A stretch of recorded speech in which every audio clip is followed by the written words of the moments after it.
My name is Rasmi Shoocongdej. I am a professor of archaeology at the Department of Archaeology, Silpakorn University, Bangkok, Thailand. I am a prehistorian.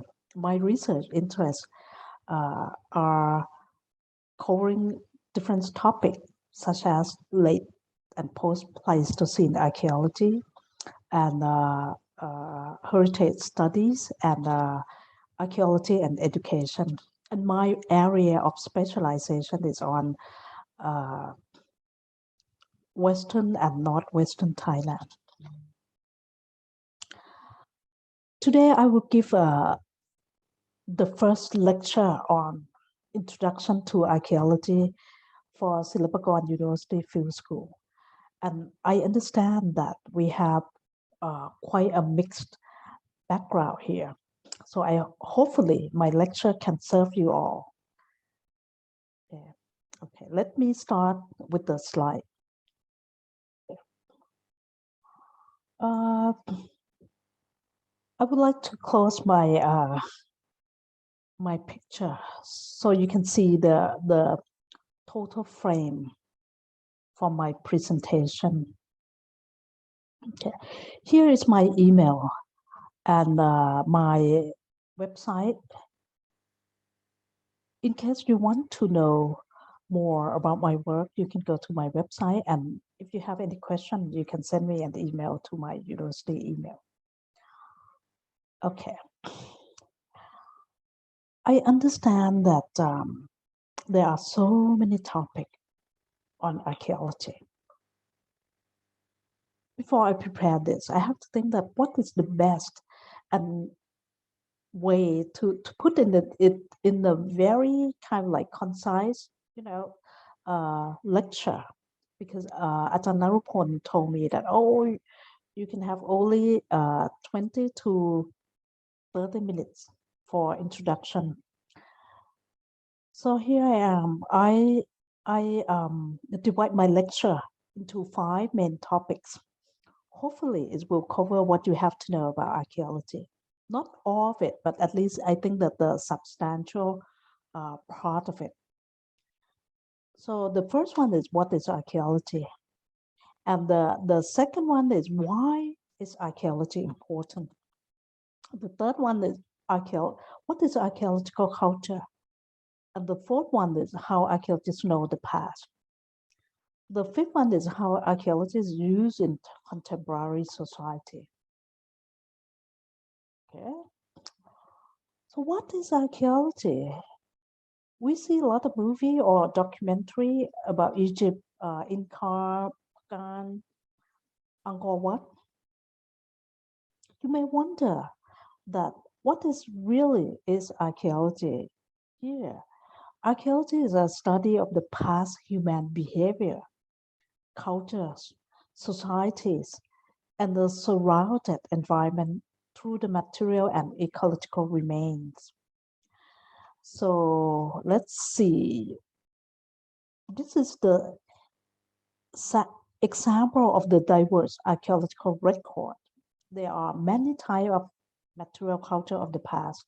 The left one is a prehistoric pottery from Lopburi province in central Thailand. Archaeologists will study the pottery style, technique, and the distribution of this type of pottery in order to study the past culture.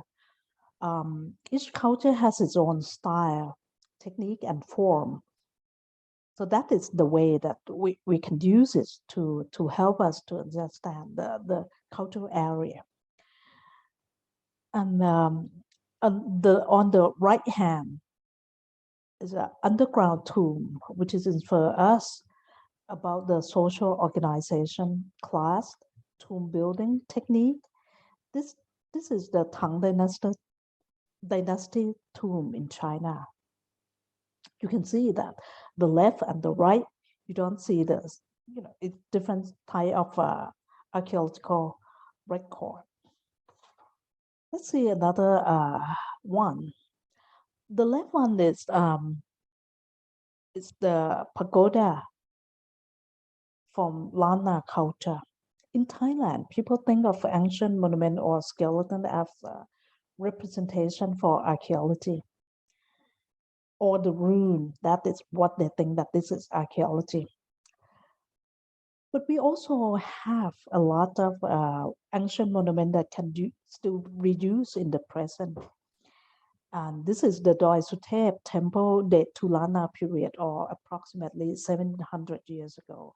But people still use it until present. So a number of cases you see this in our region, in Pagan, in Cambodia, in Indonesia.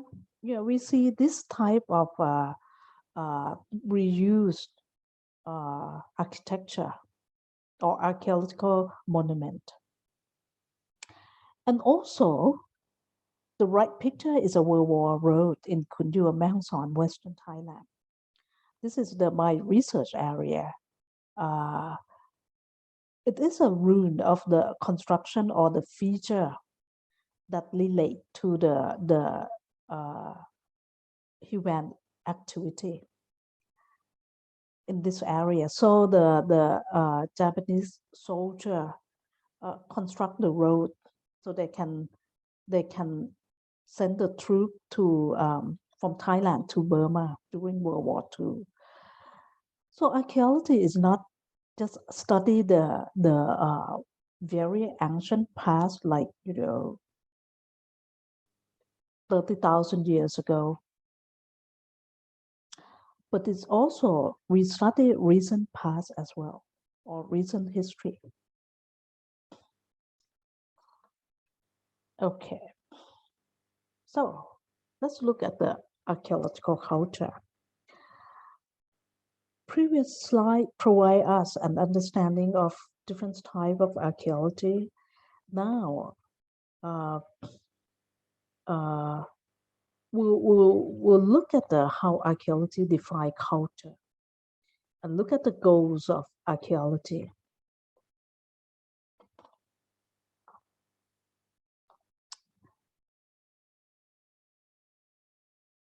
So, what is archaeological culture? Archaeological culture. Archaeologists use a diagnostic type of archaeological evidence to identify culture. For example, red painted or painting style pottery on the pottery of the Ban Chiang culture. Red painting pottery is a diagnostic type of the Ban Chiang culture. Teak coffin is a representative of the log coffin culture, but it has to have a certain style, technique, and material that is similar. So when I compare it in Pamapa area, you look at the broader kind of like distribution, the distribution in Highland Pamapa, and you see the similar thing. So I can call this as a log coffin culture. And that once I have a dating, I can define time. So basically, you can really use it as a represent time and space as well. Because if you find only in particular area like Highland area and certain time like 2000 to 1600, for instance, so you know that once you find something like this, the diagnostic type of the artifact, you can use as a relative dating to compare it, to compare the artifacts in the region or different region that haven't been surveyed. Okay. Now, let's look at the holistic view of culture. So when you try to identify the culture, not only looking at the diagnostic type of the artifacts, you also you have to look at the culture based on the what you have in, at your site. And sometimes we use the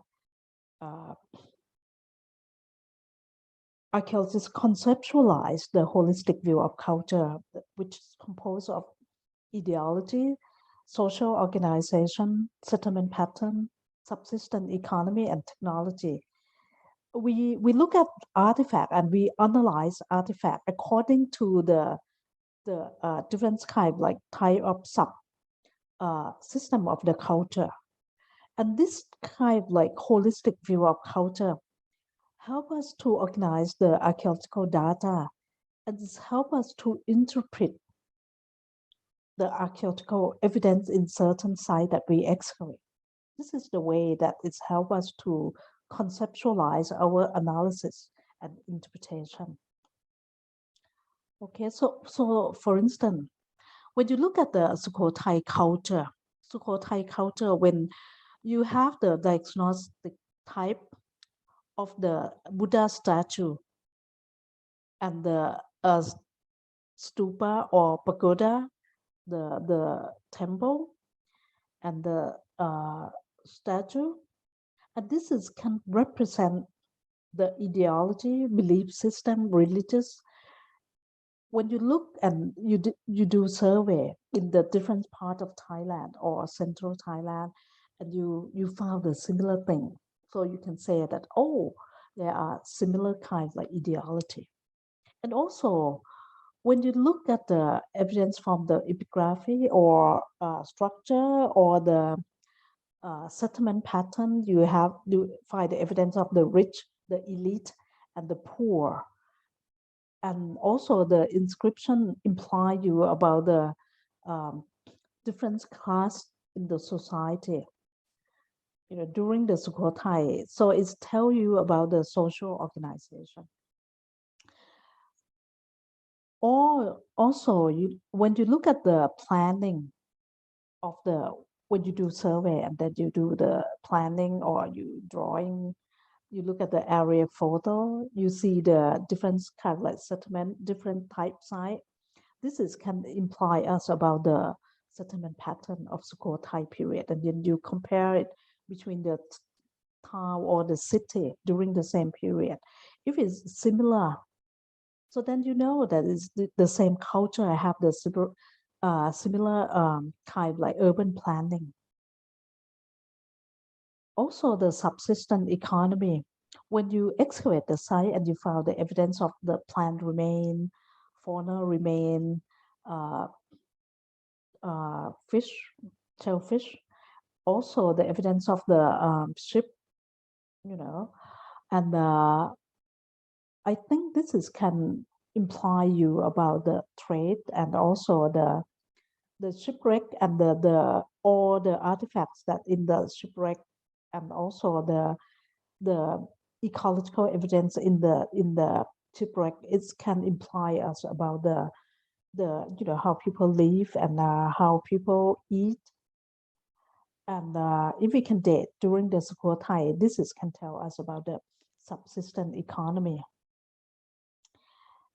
And also the evidence of the ceramics workshop and the pottery, the pottery style, the metal and ornament, or the anything that is that we found from the site, and we found a similar thing in the archaeological area that you do research and you compare across the region, and it's similar technique, and you use the analysis like a thin section analysis. You use the neutron activations to locate the raw material, things like that. And when you compare it all together, and you can see that this is the same culture. These have the different pattern of artifacts, different style, different technique.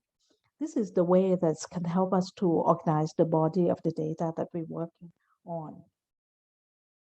Okay, let's look at the goal of archaeology.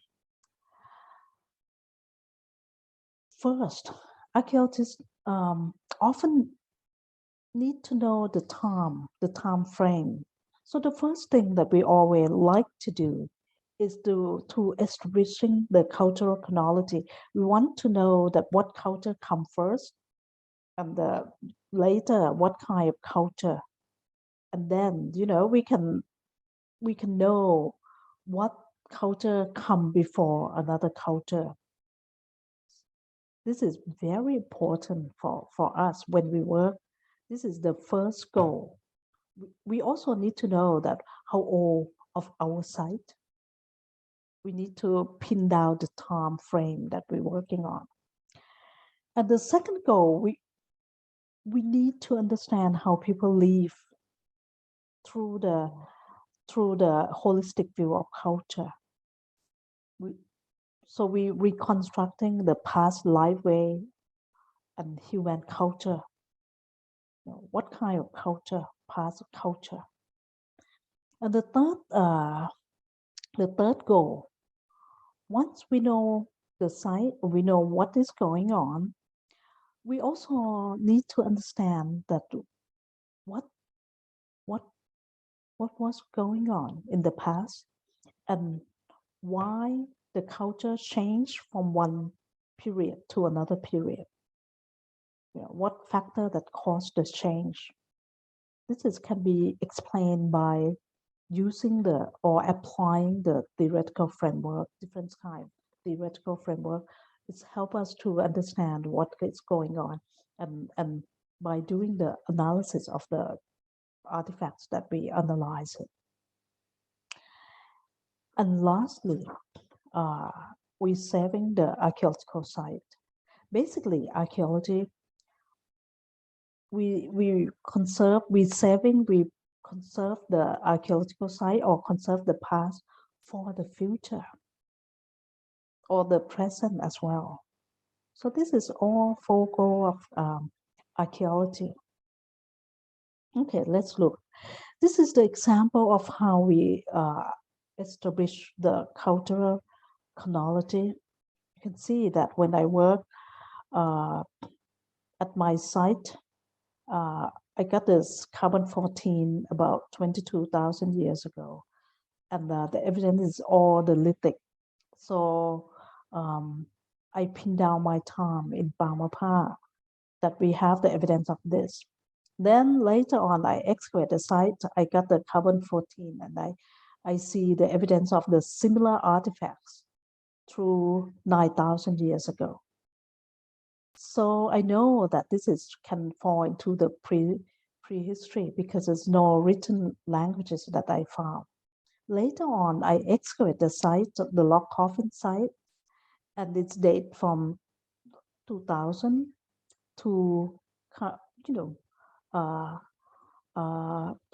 1,000 years ago. So this kind of like when you work on the different type site and you try to correlate it into the time frame, so you can establish the chronology in your local area, local research area, and then you compare across your region. You get the whole kind of like region of northern Thailand, and you can say that what is going on in this area. We have the prehistory from this time to this time, and then the history start, this time at this time, something like that. So people will understand the order of the sequence in time. So another thing that we do is we reconstructing the past. Once we study archaeological site, we synthesize the archaeological record from our analysis, and then we interpret the site and reconstruct the past life way. And finally, we put into the publication. It can be books, it can be documentary, digital media.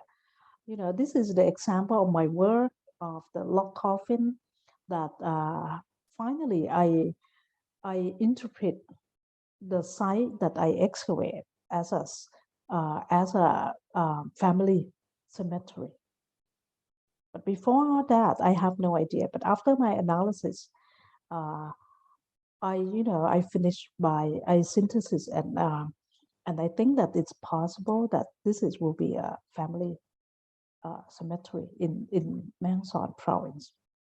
And the another two picture is present the work done by Professor Santi Leksukum, who studied the ancient architecture or the ruin of the different period. Like this one is in Sukotai. So after he studied the art history, historical style, and compare it to the different temple in Sukotai, so he reconstruct. This is the temple in Sukotai. So this is so we understand what is going on and how it's looked in the past. So and later on the people in the education or the museum will use this to exhibit in the museum and educate people or educate the student. Or another example is the archaeologists use artifact and feature to learn how people live in the specific time and space. And this is they want to know how people live. Like this is the example in the Utong Museum, and the reconstruction of the past life way is the model of the craft specialization that to make the or the statue, during the Tawarodi period.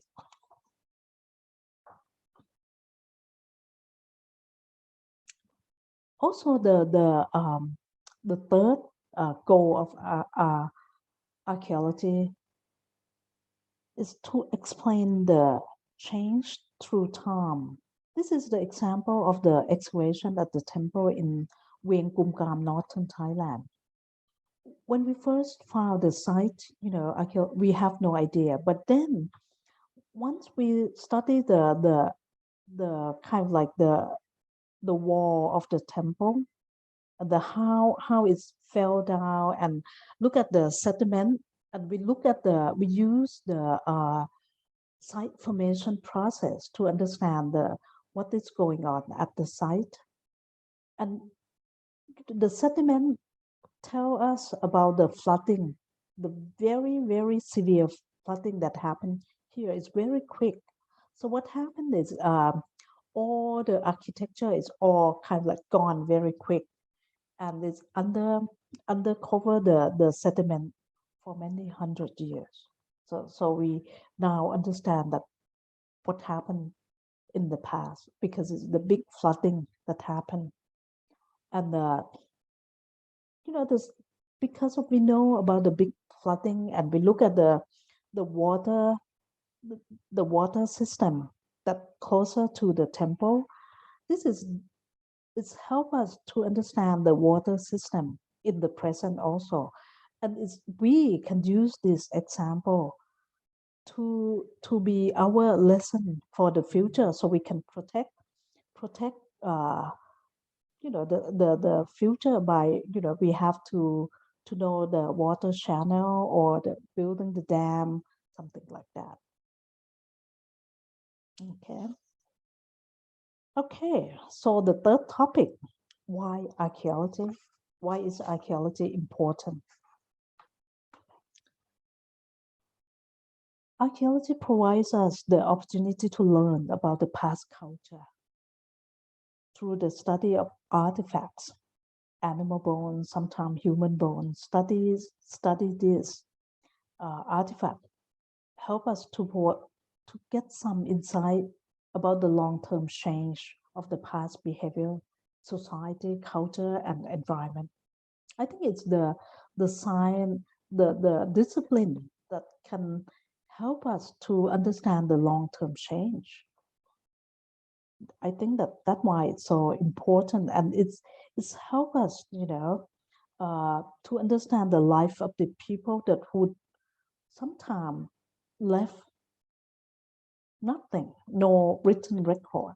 And because of archaeologists can study the artifacts, the fragment or the ecofact that found at the site, and it can help us to understand what is going on in the past.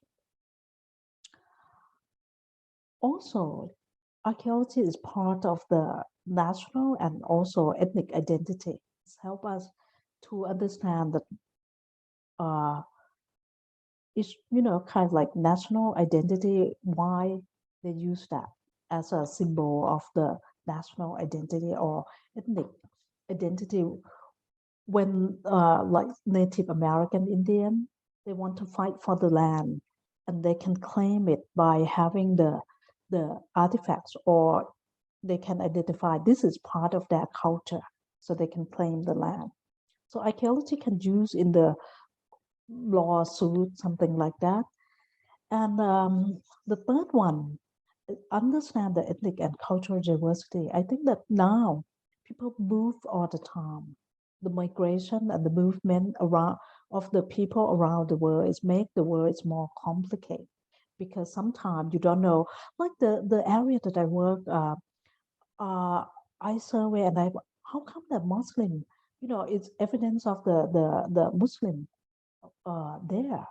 And when I study and interview people, and you understand that because they migrate during the certain time in the history of Thailand to the area in like in Mae Son, about maybe 80 years ago that they moved here. And after World War, people moved from Bangladesh to Thailand. So I also study the recent history of the people who I study in the area that I study. So that's why archaeology or the evidence that I found along the way help me understand the ethnic and cultural diversity in my research area. And, and archaeology is important for economic benefit. That is very important in our region. So here we can see the change through time. When we say that the archaeology is a long-term history, this is the schematic kind of like picture from the museum that show the history of the settlement, what is going on in the area. And here, we excavate from the top to the top layer to the lowest layer.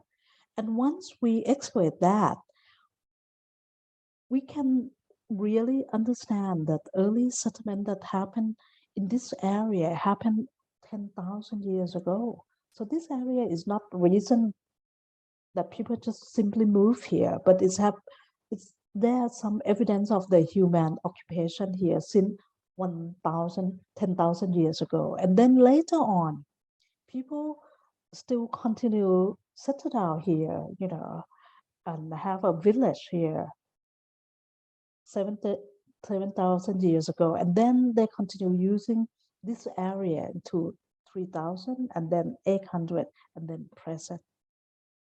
So basically, when you see the archaeologists excavate the sites, and you are not archaeologists, you can ask them that what do you find, from what layer, and what time that you excavate. You can see sometimes your house, underneath your house might be have the evidence of the very old settlement, underneath your house. Another example that show you about the how archaeology can help us to understand what is going on is the earthquake in Japan. So when this is the profile. The profile show us about the earthquake that happened in Japan, and it's detect the frequency and the intensity of the earthquake, which have the impact of the people in the past. And also this way, it can teach us about the present earthquake especially Japan have a lot of earthquake. So it teaches us about the what happened, the earth, how is the earthquake will look like, because the area will kind of like split, something like that. And it will help us, the frequency of the earthquake that we can study from archaeological evidence also can help us to predict the future. So I think this is important, and it will be very useful for the present and the future. Okay. Well, now is difficult part. How do archaeologists know the past? First, um, archaeologists have their own methodology, methodological uh, approach. The first one, when we work on the data collection, we do the survey. Certain field like geology, you also do the survey. We do the survey. After survey, we evaluate the site, and then we excavate the site. And after excavate the site, we do analysis, and different type of analysis that archaeologists use to understand the past. And another way that we will know the past is the dating. We cannot simply close our eye and then, and can tell that, oh, this is 10,000 years ago. That is not the, archaeology is more, it's science. So we have the approach that we use to identify the time frame. We have absolute or chronometric dating, and also relative dating, which can tell us about the time. And the last one is the interpretation. If we want to, after we analyze the all archaeological evidence, we have to interpret it. The site, and the way that we interpret the past, we use the analogy. And the analogy that we use is the ethnographic analogy, ethnoarchaeology, experimental archaeology, or sometimes oral history, or compare with the site in other region of the world. This is the way that we know the past. If we don't have any kind of like similar evidence in our region, but in other region have the similar kind, like a factor artifacts, maybe it imply us something, and help us to interpret the past. Okay, the first one is the first thing, data collection survey. So this is the site that I did survey on. This is the ground survey. We did a cave survey. So basically, you just walk. You do the random sampling, non-probabilistic sampling technique, just to collect and see that what do we have find on the ground, And once in the cave, we know that what we see from the surface that there are some evidence. We do the second step is the mapping. We need to know the distribution of the artifacts and make a mapping of the site before we excavate the site. So we know precisely that, how the artifact oriented, and it will help us to make a research design also, that where we're going to excavate, something like that. And also, in some case, some people work on the underwater archaeology. So they have to dive underwater just to survey, the shipwreck and what kind of artifact that they found underwater. After they found the site, they also have to do the mapping, like in the cave that I did here.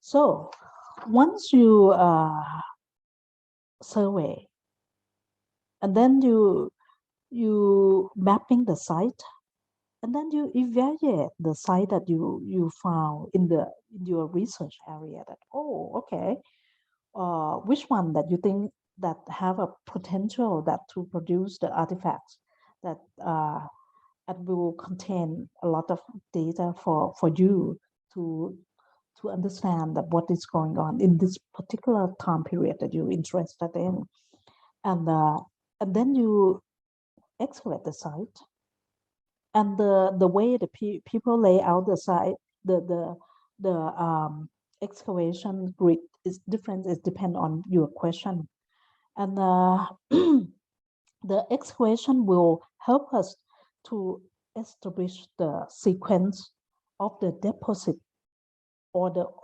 occupational layer from top to the bottom, and it will help us to figure out the time, the time frame of the site.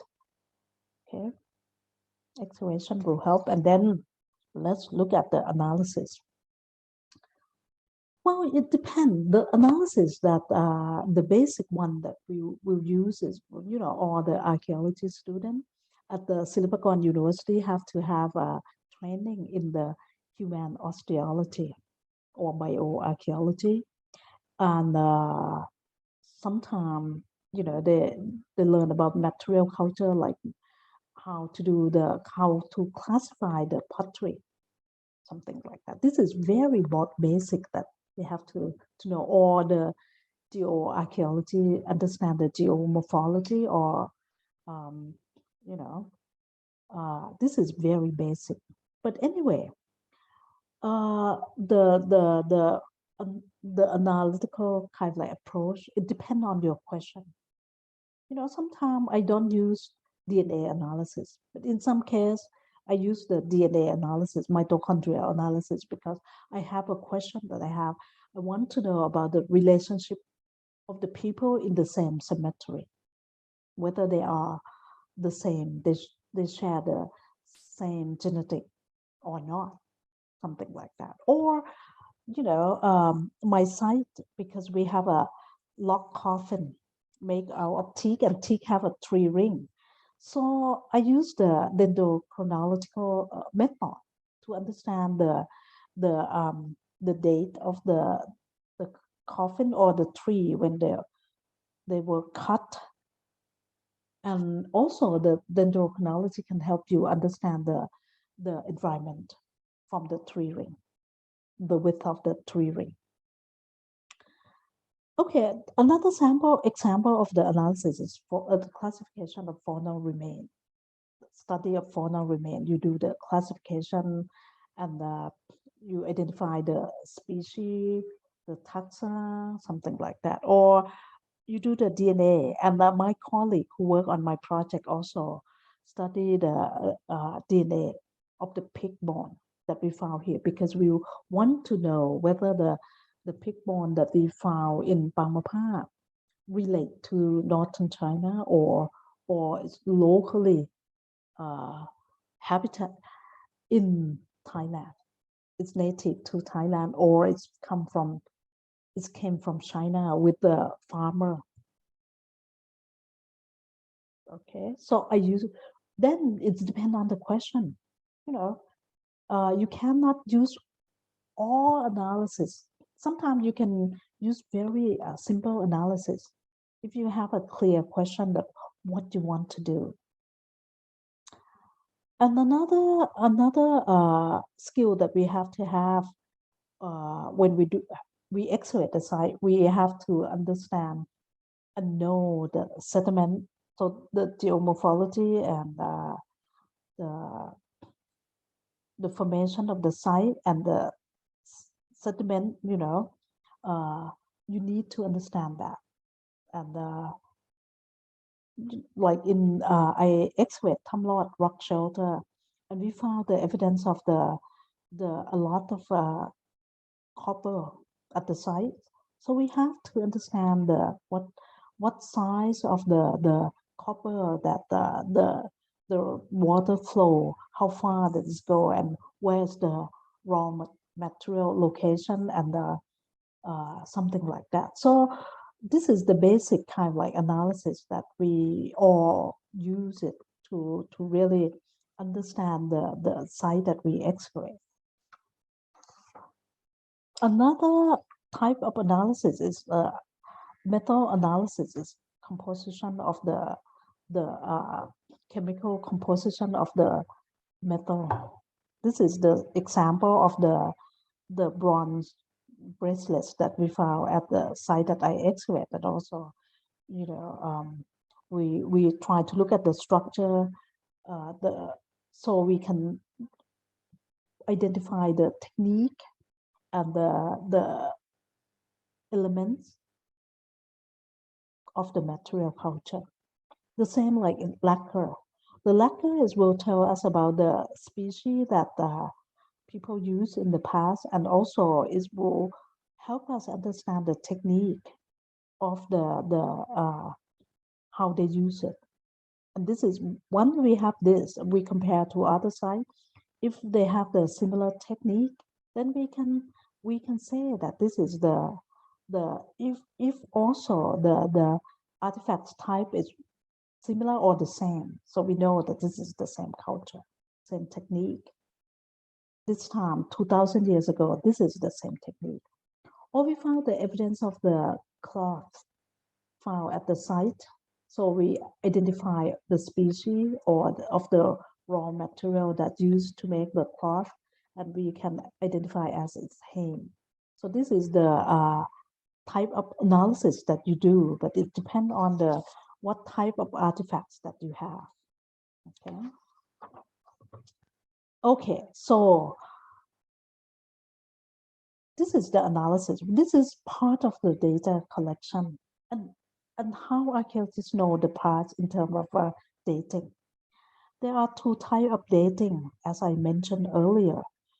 The first one is absolute dating. Absolute dating can be scientific dating technique, but it also is we can use the coin that have particular time period that it can help us to identify the time. So this can be used as an absolute dating for the site that we excavate. This is the the Thai bath, and or you use the inscription, which is have particular style of the written style and the language. It will tell us about the time as well. Or sometimes there's some inscription really mention the time that they made or written. This will help us to compare it, and understand that this is the certain time that we're talking about. Okay. The chronometric dating technique or absolute technique, the one that have the most precise kind of like dating, is the tree ring.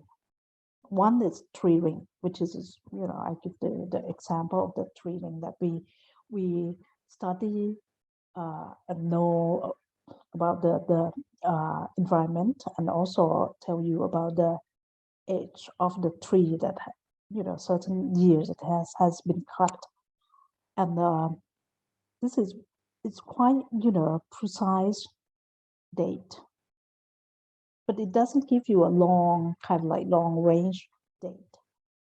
Another important dating that archaeologists use is the radiocarbon dating. So basically, every living, thing contain the elements of carbon. When we die, a plant, or either plant, animal, or human, the carbon acquired during that time it will decay, and it's released the carbon 14 out. So the radioactive isotope have a half-life of 5,730 years, and when the scientists analyze that, they will measure the carbon that left on the organic, that we study or we use as an example. So basically, I mean, this is just only example of just two dating chronometric dating technique that I just show you. There are so many dating techniques such as thermoluminescence, which is used terracotta to date by use the heat that on that kind of terracotta, or potassium argon, which is can use for dating the very old artifacts, or by using the volcanic ash. Okay, carbon 14 can give the date up to like over maybe 30,000 years old. So it's quite old than the dendrochronology. But this is among the just two examples that I give it to you. The same like the analysis that I gave it to you. There are so many type of analysis, but I just give you something just to show you that when archaeologists study the past, how do they know the past? Part of it is just like, the method or the technique that the archaeologists use, and the way that we date the site, so we know the time frame. Another kind of dating, we use the stratigraphy. So it's the layer, stratigraphy is the layer, refer to the layer of the sediment. So when we excavate the site, we found something, and we just kind of like study this, and we use the comparative dating or carbon 14 compared to the other site as well. So similar thing that found another site, it can help us to at least assume that the site, this layer date to what period of time, something like that. And also because when we look at the stratigraphy, the profile can tell us about this one is older than this one, and older than this one is older than this one, and this one older than this one, and this layer older than this, and this layer older than the modern. So at least we can compare within the different layer within the site. Okay, and another way that can help us is we call seriation. It's a relative dating method that based on the change of the artifact assemblage, or the style of the artifacts, or the material of the artifacts that is changed through time. For example, if you look at the iPhone, from iPhone 3 or iPhone 1 to iPhone 13 now, you can see the change, and each change, it tells you about the time. It can help us to understand the time. So when you find iPhone 13 on the ground or underground, you can tell that, oh, iPhone 13 is 2021. The date approximately is probably 2021. This is the dating. So this is the way that archaeologists study the past and know the past. And the last one is, once we get all information from analysis, from the survey, excavation, analysis, and also we know the date of the site. Finally, what does it mean? What does it imply us? Sometimes if we don't understand it, we do the experimental archaeology or do the analogy. We use the analytical analogy as an analytical method to help us to interpret the past. For instance, this is the experimental archaeologists to know the use where analysis. When we look at the flake tool, we don't know that the difference between the the use for the, how people use it for the woodworking or for the scraping the animal skill or something like that. So we did the experiment. So, and we used microscope to look at the useware, and then we compare with the archaeology, and it's helped us to interpret the archaeological artifacts or the stone tool. Okay, well, almost final topic. So how archaeology is used in contemporary society? Well, after we interpret the past, we understand what is going on. Our information can be used for education. The education such as the museum, archaeological and historical park, books, educational games. This can be, people will appreciate what they learn from the, our interpretation. It is important for the society as a whole because some of the artifacts or the archaeological sites create the sense of the identity, the sense of belonging of the people, such as in Cambodia, people are so proud of the Angkor Wat because it's sense of the pride, the heritage, Cambodian heritage. It's also the identity of the Cambodian. Also, it is important for economy, like a lot of what we call creative economy, use archaeology in that field. We can see more on the heritage tourism, movie, series, game, video, souvenir, design, or the logo, something like that, and many more. Archaeology also used in politics. We see in the colonial period, we see it used as a representative for the nationalist group, or for localism, human rights, gender equality.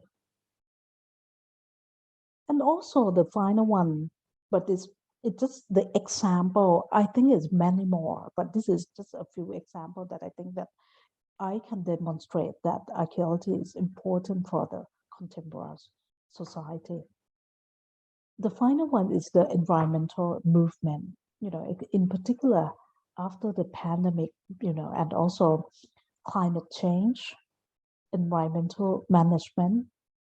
This is very important to understand what is going on in the past. Like we have a lot of flooding in Thailand, and it's turned out that we block when we have the urban expansion. We block the river drainage system in the past. So when we have during the rainy season, the flooding everywhere because the drainage, the past drainage is the road now, or it's the village, So what we don't have a good water, system, so it's flood everywhere, And this is we can explain by using archaeology. Okay, this is some example of education. This is the origin of Shoocongdej, that how to survive in Angkor Wat. This is the cartoon for the student on the book that we can really share with with our colleague who be a medium to apply archaeology in their field. This is the field of education. Or the product design, the creative economy that I am talking about, this is the example of using the archaeology. This is Portuguese style, and people in Phuket, southern Thailand, create it as a souvenir for the nuts, something like that. Or the archaeology on film. This is the this is during Ayutthaya period. This is TV series Bupphe Sannibal, very popular in Thailand. The Legend of Suryothai, her name is she's the queen during the Ayutthaya period. This is very famous also. And the Legend of the Tsunami Warrior orปืนใหญ่จอมสลัด in Thai.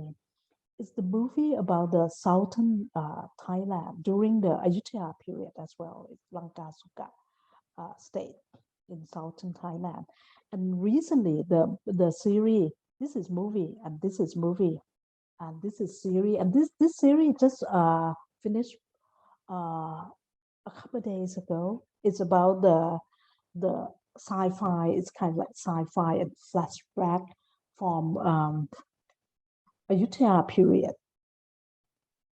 And what happened is flashback on the Ayutthaya or Yodhya who in the royal court, who was during the I think that the war, and Ayutthaya lost it, so Burmese just kind of like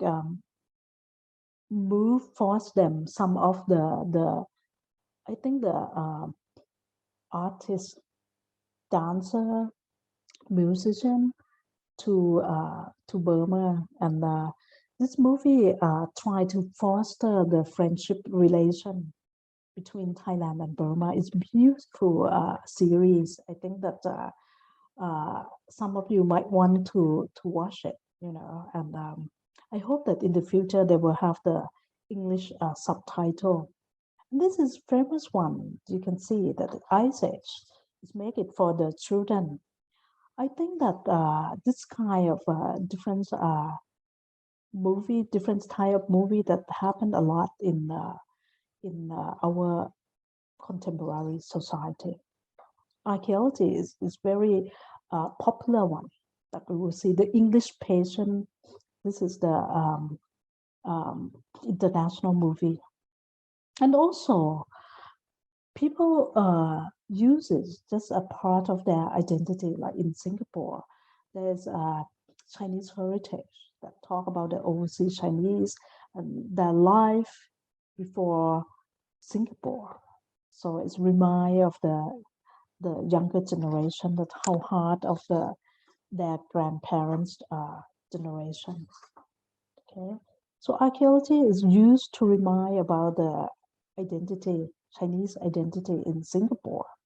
And also archaeology is also represent the nationalism. For instance, like, in Khmer is very proud of Angkor Wat, and Angkor Wat is represent the Khmer identity, and the same like in Sukhotay. Sukhotay is for the Thai. Some scholar claim that Sukhotay is the first Thai state. Okay, I will not argue about that. This will be a long discussion. And also, along the way, you have in contemporary society, you see the politics of the past. Like, for instance, that the politics of the Preah Vihan temple between the Thai and the Cambodia is part of the issue that happened in the contemporary society that we cannot ignore it, but we can understand it from the way that we study the past. And another aspect that we see in the modern world is the local museum. We see the increasing local museum in Thailand. I think it's the same like in other country in Southeast Asia as well. Also, this is the example in Thailand as well as the reused. I think it's the way that is to compromise between the contemporary use, and the archaeology. I think it's nicely fit in the way because of, we still have the part that it show about the original setting.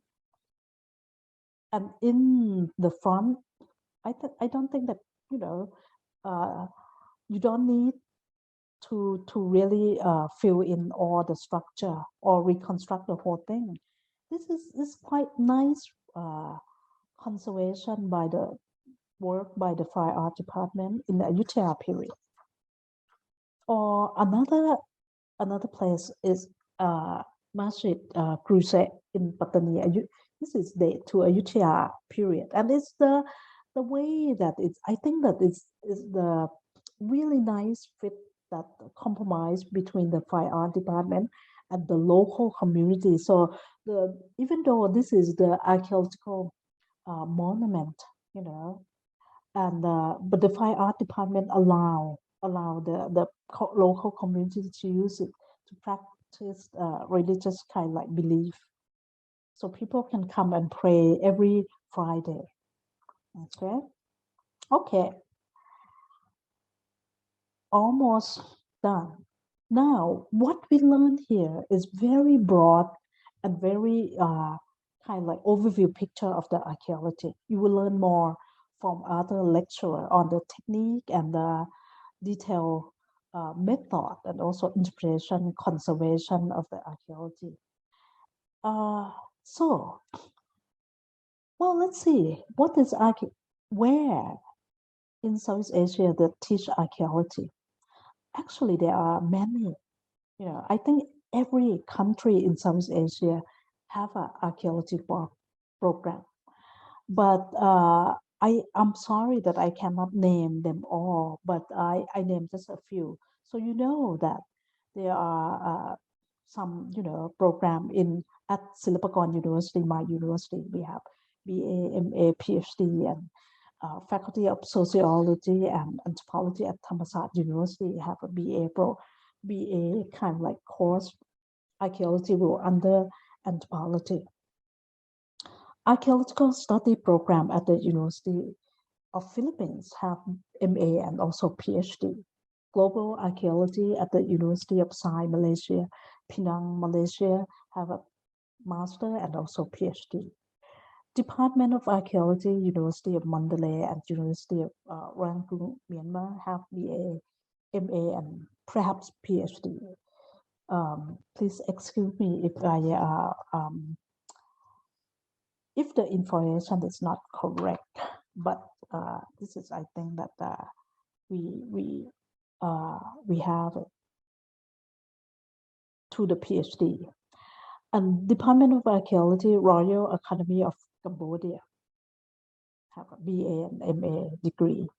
Department of Archaeology, Faculty of Humanity, University of Indonesia have BA, Master, and also PhD. And Department of Archaeology, University of Gajah Mada, BA, MA, and PhD. And I see Yusof Ishaq Institute of Singapore also have the teaching. I'm quite not sure what degree, maybe perhaps like MA degree. And this is the some of the program that teaching archaeology in Southeast Asia, but I think that you can explore more. And if some of you want to have an experience to study within our region, you know where to look. And you can also ask the SPAFA, because SPAFA have a list of the university that teach archaeology in Southeast Asia. Will be a good resource for you to ask, about the place to study or just to visit. Okay, so when you study archaeology, what is the possible career that you will be?